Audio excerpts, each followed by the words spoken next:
Hi there, English 111ers, and welcome to the final push. It is week 7. Again, I'm sorry about not having a video last week, but I think that this week we can go ahead and build it in. So, this week, what we're going to do is we're going to hit the ground running with your community proposal. And you have these assignments that are due by the end of the week because this is your last two big tasks are this and your final exam for HCC. And that window opens today. And so I know several people are going to be working on doing their final exam soon. So these skills build up to that.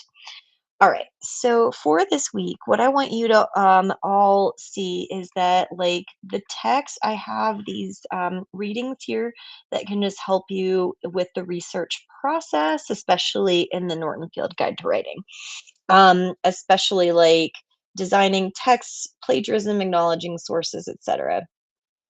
Since this week is research, that means that we have the obligatory no AI. You must make sure that you fact check and use proper resources in your own writing conversation. So if you have any questions about my AI policy, remember it is on the quiz and it is also listed clearly in the week 1. AI can be an assistant, like a research assistant, think like a Jarvis if you want to use AI. But I will not be accepting documents that are fully AI created. So they need to be human made. All right.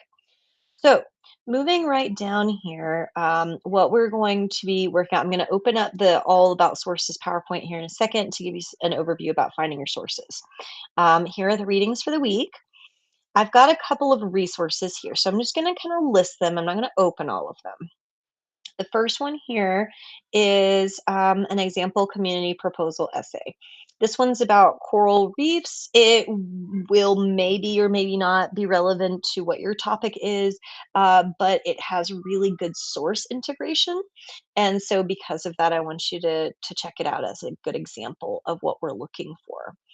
I've also got a video about in-text citations and topic sentences and what that looks like. I also have included an MLA layout and citation guide here. Please review that. And then some other information about MLA citations and how to research.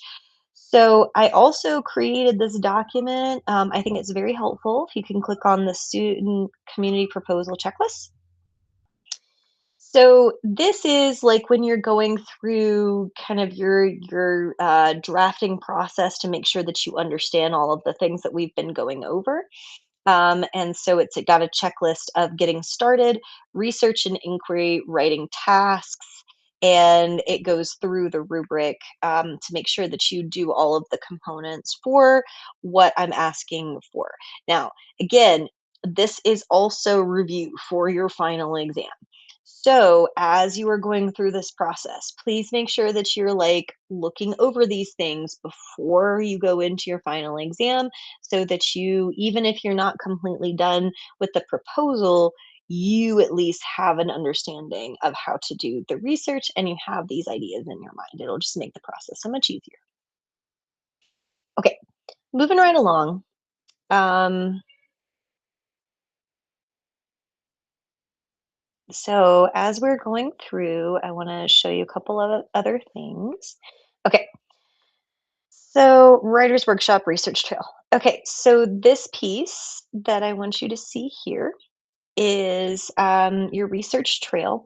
I've got an example of my source notes here, but I think that it's probably better if you do this as an on paper log with a picture.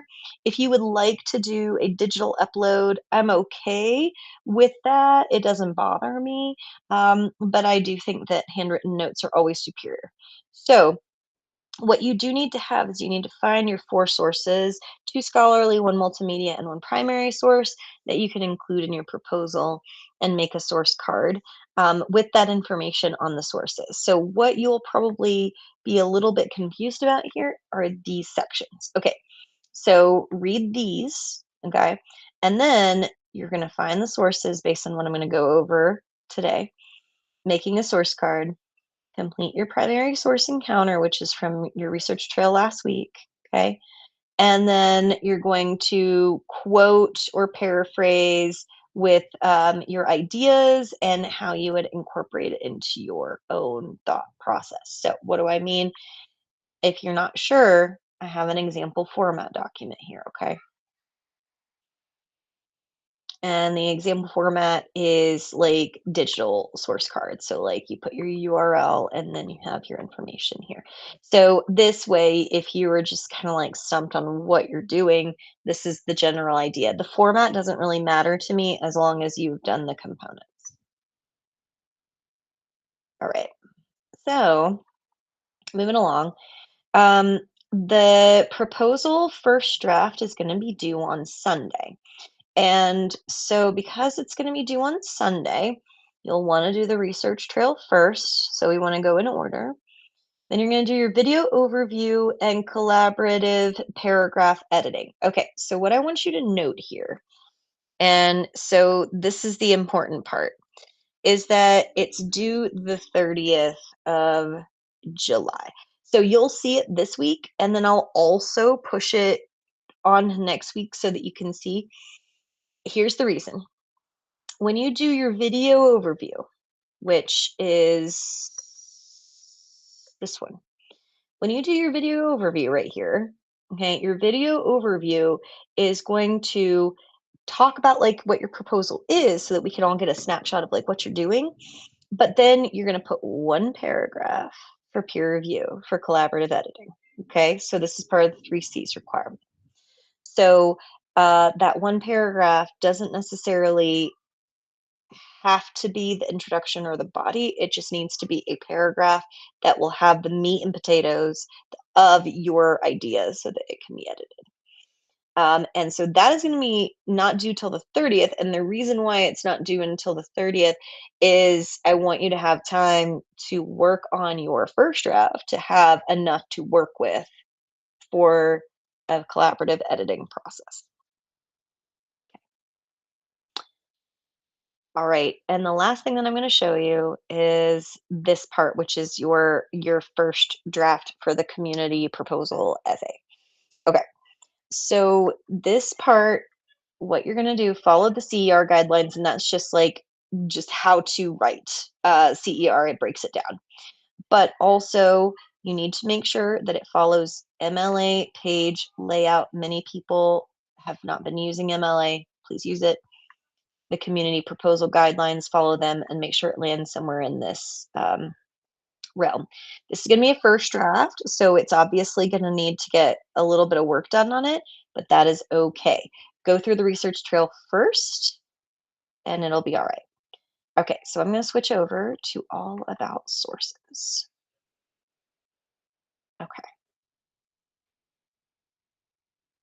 All right. Okay. So as we are going through all about sources, a couple of things that I want you to know about is that you need to use the HCC library database as your starting point for scholarly research. And if you're not sure how to do that, here is where I'll show you.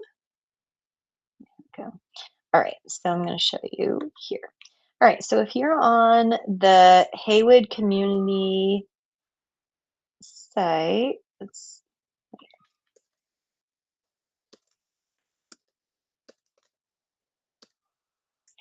you just Google the library, you can get this and it'll pop up. All right, I knew that one wasn't right. Okay, so you go over here and you're going to see that there's like lots of research information.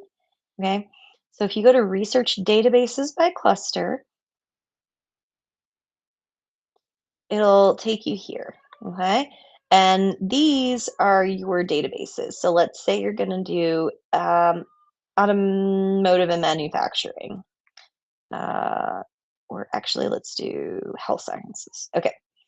So if you're going to do health sciences, then you might want to use the healthcare administration database. And this is where you will look for things on your topic. So Haywood. Okay.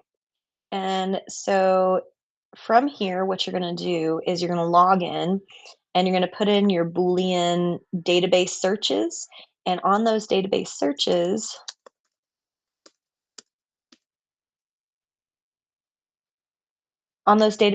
you're going to like put in all of your keyword search terms. So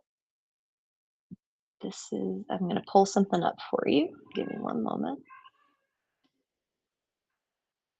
Okay.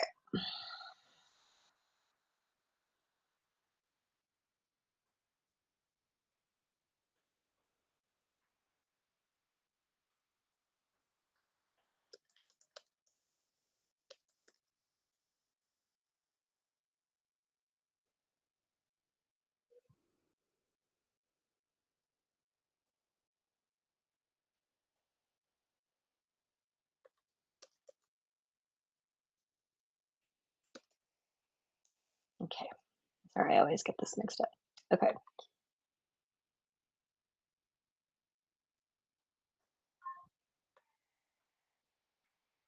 Okay.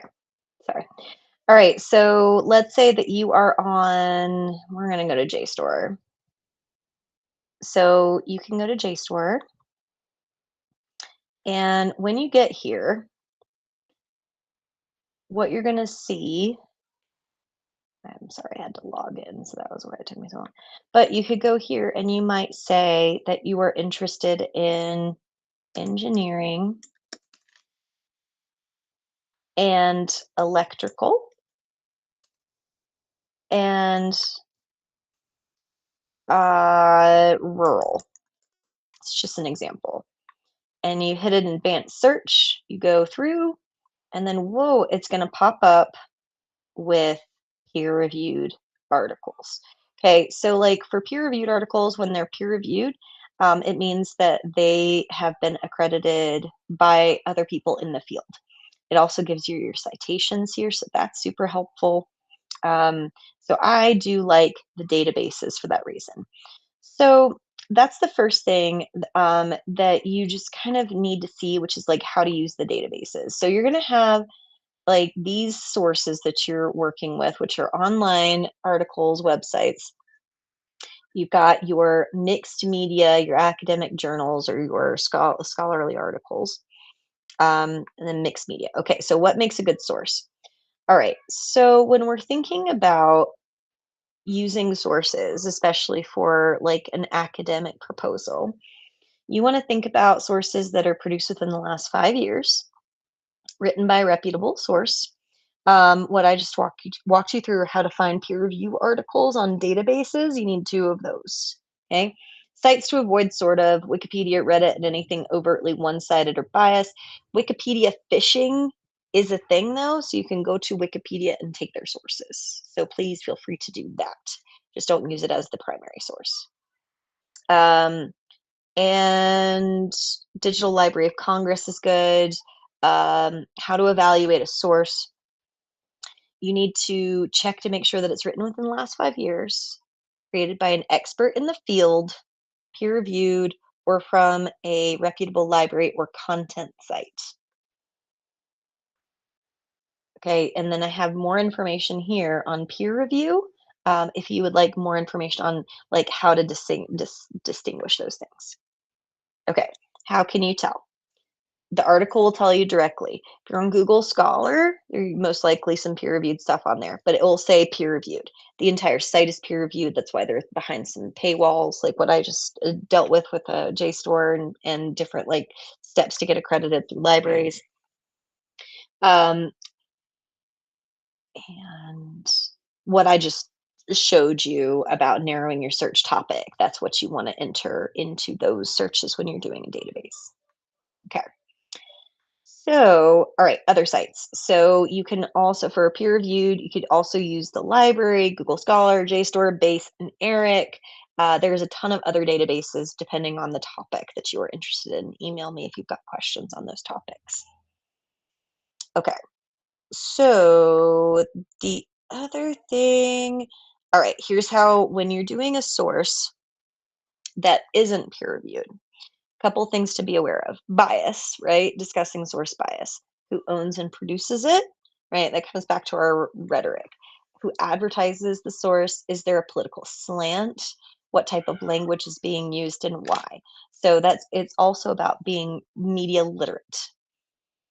So if you notice the following, the source may be biased, heavily opinionated or one-sided, relies on unsupported or unsubstantiated claims, presents highly selected facts that lean toward an outcome, pretend to present facts but offer only opinion, use extreme or inappropriate language, try to persuade you to think a certain way with no actual regard for factual evidence. The author is unidentifiable, lacks expertise, or writes on unrelated topics, is entertainment based or a form of parody or satire, or is trying to sell you something in disguise. So please be aware of these things as you are finding your sources on the internet. Like specifically like how things are phrased, any words that come out with agenda, hyperbole, objective, parody, satire, subjective. Those are other words to pay attention to in your searches so that you understand how to weed out things that are meant to persuade you to have an unbiased opinion. False or misleading news can't be verified, appeal to emotion. They're not usually experts who are documenting these things. The claims cannot be found elsewhere, and then the site might not be legitimate. Okay, so here we go. I think, oh, okay, AI. All right, so as you are researching, the baseline is use your own ideas, produce your own work, earn the credit. Academic integrity is the commitment to and demonstration of honest and moral behavior in an academic setting.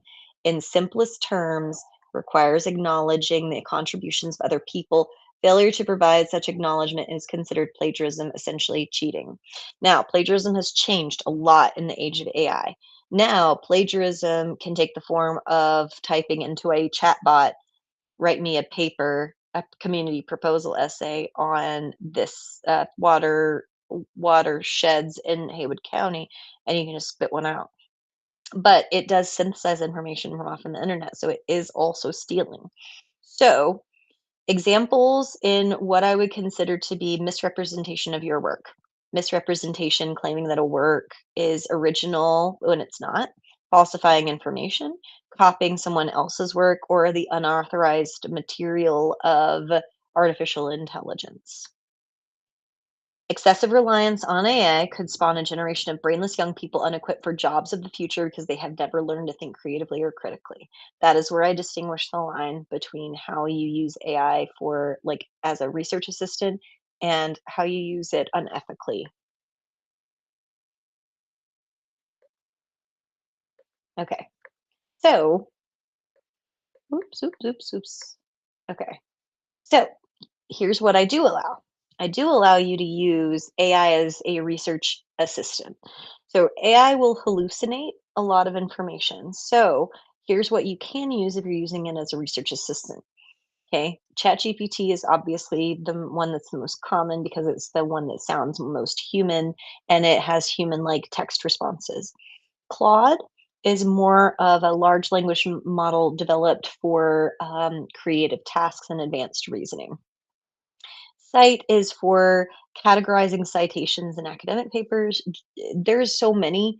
Jenny AI, I don't even know, right? So there's so many. There's Google Gemini. This is Jenny AI, which is autocomplete in-text citation suggestions, paraphrasing, and rewriting tools. Those are where I would consider this to be like an ethical use, right? So it is never okay. Let me go back. Is it ever okay to ask AI to do your assignment for you? No, it is not. Okay. It must be human made and it must actually say, it has to actually have your information and it has to have your brain there or it is not you. All right. So as we come back over here to our week and we kind of think about it, just as a recap, okay? Go through your research trail. Find your sources first, now that we've gone through the process, okay?